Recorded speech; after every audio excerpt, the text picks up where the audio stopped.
each year, high school seniors and their parents face a lot of uncertainty.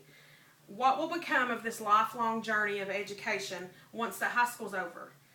What are your options? Which college will best meet your needs? What's the next step? These are all questions that are not easily answered for most students.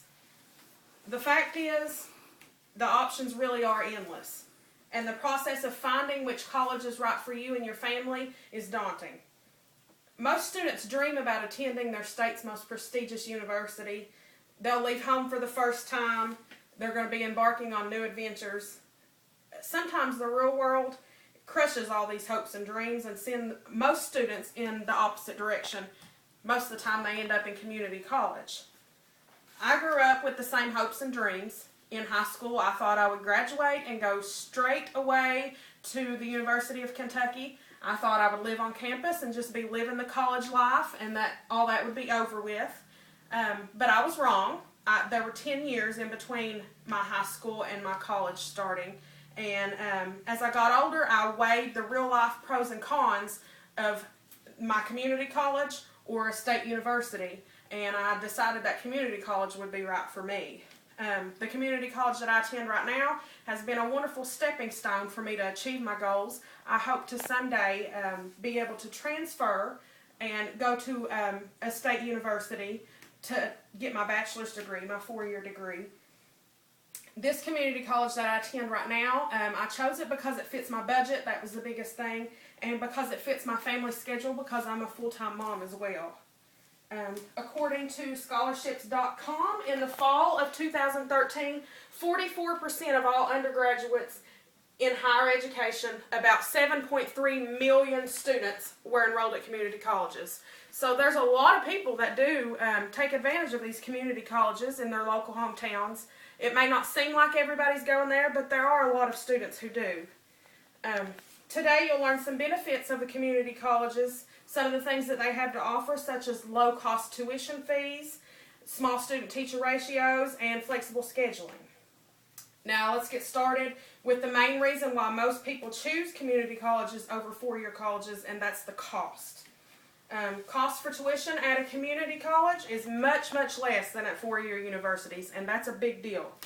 According to a study done by the Center for College Affordability and Productivity in Washington, D.C., tuition levels for community college students are seldom much more than half of what they are at 4-year schools. Half of your cost is a big chunk of money.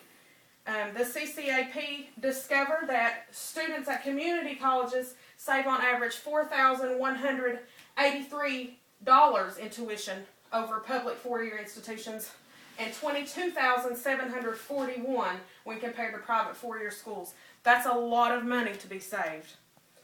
All this money and all these numbers means substantial savings for students and their families, and that makes a big deal. That's a big deal when you're choosing which college is best for you.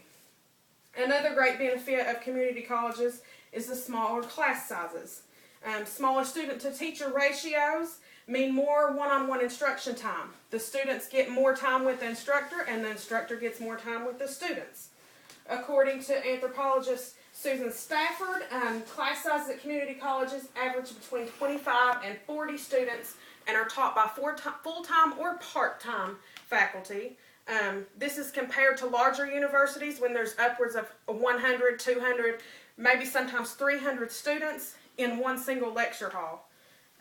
It's undeniable that the students benefit and do so much better academically in these smaller class settings. Their scores soar compared to these larger settings. Another great opportunity community colleges offer is flexible scheduling. Schedule flexibility is crucial to most non-traditional students. These are people that have full-time jobs, part-time jobs, people that have families, and people like myself who have kids that they have to tend to. Many community colleges offer nighttime, weekend, sometimes even evening classes to help with the scheduling conflict for students that have non-conventional hours that they need to take these classes. Students can also benefit. They can attend full-time or part-time in community college. They can even just take 1 or 2 classes at a time, and they can work at their own pace toward earning their degree or or certificate program that they're involved in. According to the American Association of Community Colleges, 41% of students enrolled in community colleges are enrolled full-time, but 59% of those students are part-time students. That means most of these students have other things that they have to do. Most students either go to a job full-time or part-time to help pay for their education, or they're like me and they have families and I'm a full-time mommy, they have responsibilities at home. Now that you know about the cost-effective tuition, the smaller classes, the schedule flexibility of local community colleges, I challenge you to encourage other people to consider these local community colleges a little more closely. I'm sure there are many arguments that suggest that four-year colleges are best, but I really do beg to differ. With all the research that I've done and with my own personal experience, I know that there's a lot of students and a lot of families that can benefit from these local community colleges. There's great success to be found in these often forgotten institutions.